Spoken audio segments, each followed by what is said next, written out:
TRS party alias BRS party నుంచి suspend అయినటువంటి సోదరి శ్రీమతి కల్వకుంట్ల కవిత గారు మాట్లాడుతూ దుబ్బాక ఉప ఎన్నిక సందర్భంగా హరీష్ రావు గారిని అక్కడ ఇన్ఛార్జిగా పెడితే రఘునందన్ రావు గెలుస్తాడని మా కార్యకర్తలందరూ హరీష్ రావుని ఇక్కడ పెట్టకండి అని బాధపడ్డారు.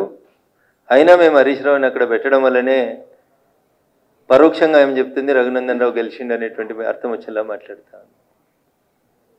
కవిత గారు మీరు ఇప్పుడు మాట్లాడుతున్నారేమో నాకు తెలియదు, కానీ నేను అప్పుడే చెప్పిన దుబ్బాకకి మీ అన్నతో పాటు సిద్దిపేట జిల్లాకి ఇన్ఛార్జి మంత్రిగా ఉన్నటువంటి హరీష్ రావు అనేట ఆయన చేసిన అన్యాయం అంతా ఇంత కాదని నేను 100 సార్లు చెప్పిన. దుబ్బాకకి అన్యాయం జరుగుతుంది, వచ్చిన ప్రతి రూపాయి అయితే గజ్వేల్ పోతుంది, లేకపోతే సిరిసిల్ల పోతుంది, లేకపోతే సిద్దిపేటకు పోతుంది, మధ్యలో దుబ్బాకకు అన్యాయం జరుగుతుందని దుబ్బాక నియోజకవర్గ ప్రజలు 100 సార్లు చెప్పిండ్రు. మీరు ఇవాళ అదే మాట కొత్తగా చెప్తూ దానివల్లనే ఏదో జరిగింది అన్నట్టు చెప్తా ఉన్నారు. అది నిజం. ఆ రోజు నేను మాట్లాడితే టీఆర్ఎస్ మీద ఏదో రఘునందన్ రావు కోపంతో మాట్లాడిందని అనుకున్నారు. But it is a fact.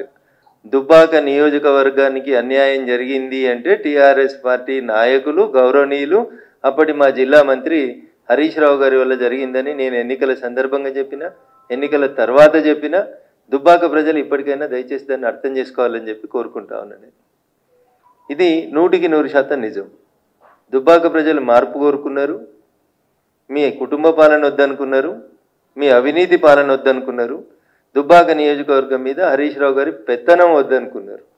అందుకనే దుబ్బాక ప్రజలు స్వచ్ఛంగా మనస్ఫూర్తిగా ఓటేస్తే రఘునందన్ రావు గెలిచిండు తప్ప ఎవరి దయా దాక్షిణ్యాలతో రఘునందన్ రావు ఆ ఉప ఎన్నికలలో గెలవలేదు. 100% దుబ్బాక నియోజకవర్గ ప్రజలు మార్పు కోరుకున్నారు. హరీష్ రావు గారు దుబ్బాకకు చేస్తున్నటువంటి అన్యాయానికి వ్యతిరేకంగా రఘునందన్ రావు కొట్లాడగలుగుతాడు అని విశ్వసించారు కాబట్టే నాకు ఓటేసిరు తప్ప ఇంకొకటి కాదు. ఇక మీ కుటుంబ పంచాయతీలో మా పేర్లందరి పేర్లు కూడా మీరు మాట్లాడుకుంటూ పోయినారు. ఎస్, 100% మీరు ప్రస్తావించినటువంటి పేర్లలో దాదాపు అన్ని పేర్లు కూడా మీకు అందరికీ తెలుసు, మీ నాన్నగారికి కూడా తెలుసు. ఎవరెవరికి మీరు ఎట్లెట్లా అన్యాయం చేసిరు అనేటువంటి విషయంలో ఇవాళ మీరు కొత్తగా మాట్లాడితే మేమేం చేస్తాం, మీ సానుభూతి మాకు ఎందుకు, కానీ 100% అవన్నీ వాస్తవాలు.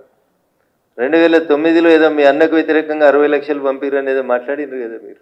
ఇవన్నీ పాత చరిత్రనే. కొత్త చరిత్ర నాకు ఎమ్మెల్సీ ఎన్నికలలో 2009లో మహాకూటమి అభ్యర్థిగా ఇస్తే అప్పటి జిల్లా పార్టీ అధ్యక్షునిగా నన్ను ఎవరు ఓడగొట్టినో కూడా నేను పార్టీ అధ్యక్షుడైనటువంటి గౌరవనీయులు చంద్రశేఖరరావు గారికి చెప్పిన.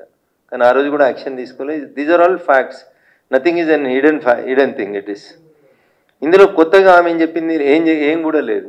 రేవంత్ రెడ్డి గారు హరీష్ రావు గారు ఒకటే ఫ్లైట్లో వచ్చిర్రని, వాళ్ళిద్దరూ కుమ్ముక్క అయినరని, మెదక్ పార్లమెంట్ ఎన్నికలలో నన్ను ఇబ్బంది పెట్టాలని చూస్తున్నారని, కాంగ్రెస్ టీఆర్ఎస్ 2 కొల్లుడై నేను గెలవకుండా చూడాలని ప్రయత్నం చేస్తున్నారని నేను మీడియా ముందుకు వచ్చి చెప్పినటువంటి తారీఖు 22 మార్చ్ 2024 రోజే వచ్చి చెప్పిన. నేను మార్చి 2024 నాడు ఆస్ట్రేలియా నుంచి కనెక్టింగ్ ఎయిర్ ఇండియా ఫ్లైట్ నెంబర్తో సహా చెప్పిన. నేను బిజినెస్ క్లాస్లో వస్తూ ఢిల్లీ నుంచి వస్తుండగా గౌరవనీయులు ముఖ్యమంత్రి గారు హరీష్ రావు గారు ఇద్దరు అదే ఫ్లైట్లో ట్రావెల్ చేసినారు. నన్ను ఓడగొట్టేందుకు ఇద్దరు ముచ్చట పెట్టుకున్నారనే విషయాన్ని నేను ఇవాళ కొత్తగా చెప్పలేదు. ఎన్నటి చెప్పిన, ఇది 22 మార్చి 2024లో చెప్పిన. నేను అదే విషయాన్ని ఈరోజు మళ్ళీ కవిత గారు కూడా ఎండార్స్ చేసినారు తప్ప ఇందులో కొత్త విషయం ఏముందని నేను అనుకుంటలేను. 2-3 సార్లు వాళ్ళు దుబ్బాక ఎన్నిక రఘునందన్ రావు అనే మాట తీసినారు కాబట్టి నేను ఈ విషయాలు చెప్తా ఉన్నాను తప్ప మాకు ఆ విషయాల గురించి, వాళ్ళ పార్టీ వ్యవహారాల గురించి, వాళ్ళ పంచాయతీల గురించి, వాళ్ళ కుటుంబం గురించి, వాళ్ళ కుటుంబ పంచాయతీల గురించి మేము మాట్లాడదలుచుకోలేదు. మేము ప్రజల కోసం పనిచేస్తాం. భారతీయ జనతా పార్టీ ప్రజల పక్షాన్నే నిలబడుతుంది.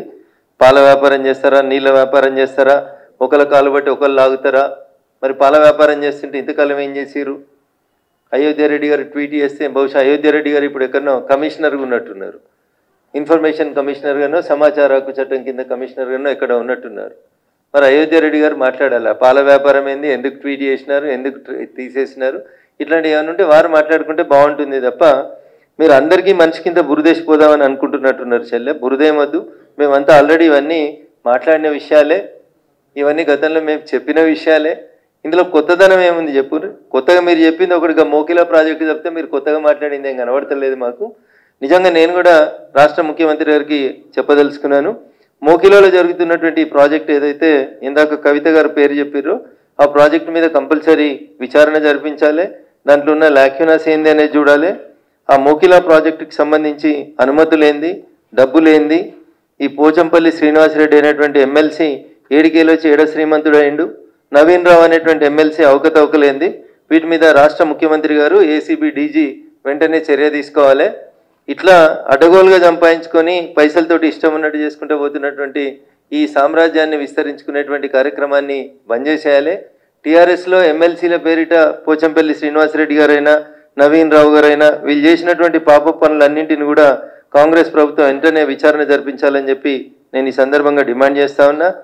వీళ్ళే కాదు పాపం, మా చెల్లె మర్చిపోయింది, ఇంకొక ఆయనే సంతోషరావుకి సడ్డకుడో వియంకుడో చుట్టమో ఒక ఆయన అవుతాడు, డీసీపీ పేరు సందీప్ రావు. ఈయనను పెట్టి నా దుబాక ఉప ఎన్నికల సందర్భంగా ఈజ్ ద సూపర్ మ్యాన్ అన్నట్టు, పోలీసులో సూపర్ కాప్ ఈయన.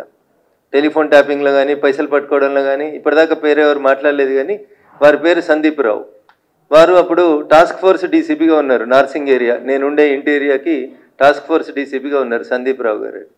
వీరి నాయకత్వంలో ఒక 3-4 సిఐల్ని పెట్టుకొని మా ఇంటి చుట్టూ వాచ్ పెట్టి మమ్మల్ని నానా యాగి చేసి టార్చర్ పెట్టినటువంటి పెద్దలు కూడా సందీప్ రావు గారు. ఇట్లా మీరు పోలీసులను అడ్డం పెట్టుకొని చేసిన మంచి పనులు చెప్తుందేమో కవిత అని నేను అనుకున్నా. టెలిఫోన్ ట్యాపింగ్లో ఏమేమి జరిగింది, ఎవరెవరి పైసలు ఎట్లా గుంజుకొచ్చినాం, లేకపోతే ఎమ్మెల్సీ వెంకటరామరెడ్డి గారు ఏం చేస్తూ ఉన్నారు, వారికి ఎట్లెట్లా జీవోలు మార్చిర్రు, ఏమేమి చేసిరు, ఇవన్నీ ఇంకా చాలా విషయాలు మాట్లాడాల్సింది కవిత.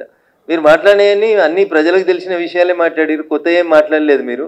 ఇంకా ఏదో మళ్ళీ పార్టీలకు పోదామా వెనుక పోదామా అని ఊగిసలాడుతున్నట్టు కనబడుతుంది తప్ప ఇంకా మీరు నిజాలు మాట్లాడితే ఇంకా చాలా మాట్లాడాలి కదా. మేము ఇవన్నీ మాట్లాడినాయి కదా. రేవంత్ రెడ్డి గారు హరీష్ గారు కలిసి ప్రయాణం చేసింది మాట్లాడినాం, అయోధ్య రెడ్డి గారు ట్వీట్ చేసింది, మీరు మాట్లాడింది ఏం లేదు కొత్తగా. ఇందులో కొత్త కనబడుతున్న ఏమైనా ఒక సంతోష్ రెడ్డి ఆయన కడుతున్న శ్రీనివాస్ రెడ్డి ఆయన కడుతున్న విల్లాస్ తప్ప మీరు కొత్తగా ఏం మాట్లాడినట్టు కనబడతలేరు. కాబట్టి కవిత ఇంకా వేరే విషయాలు మాట్లాడితే బాగుంటుండే. టానిక్ మీద ఎఫ్ఐఆర్ చిన్న విషయం, అది క్లబ్బులు పబ్బులు ఇవన్నీ మీ నాన్న క్లబ్బులు పనిచేస్తే మీరు పబ్బులు నడిపినాయి అన్నీ అందరికి తెలిసినటువంటి విషయాలే కాబట్టి వాటి గురించి పెద్ద చర్చ అవసరం లేదు. కానీ కవిత చెప్పినటువంటి మాటలలో టీఆర్ఎస్ పార్టీ అంతా కూడా అవినీతి పునాదుల మీద విస్తరించబడింది. మా ఎమ్మెల్సీలు ఒక్కొక్కరు 1000 కోట్లకు ఎదిగినరు, 750 కోట్లతోటి వెంచర్ చేస్తున్నాడు ఒక ఎమ్మెల్సీ అంటే అర్థం చేసుకోవాలి మనం ఎంత ఎదిగినారు. నవీన్ రావు గారి అక్రమాలకైతే ఇక అడ్డు అదుపు లేదు. ఆయన చేసినటువంటి అడగోల ఆక్రమణలకి, కూకట్పల్లి పరిసర ప్రాంతాల్లో ఆయన చేసినటువంటి జీవోలకి, వీళ్ళు మార్చిన జీవోలకి, ఇంకా చాలా జీవోలు ఉన్నాయి. చెల్లె మాట్లాడాల్సిన జీవోలు ఏంటంటే కన్జర్వేషన్ జోన్లను ఎట్లా మార్చి ఇచ్చిర్రు మున్సిపల్ శాఖ మంత్రి గారు, అవి మాట్లాడాలి చెల్లె. ఇంకా చాలా విషయాలు మాట్లాడాలి, వాళ్ళ ఎమ్మెల్సీల అవినీతి గురించి మాట్లాడాలి. ఒకటే రోజు కాబట్టి కొంచెమే మాట్లాడిందని అనుకుంటా ఉన్నాను నేను.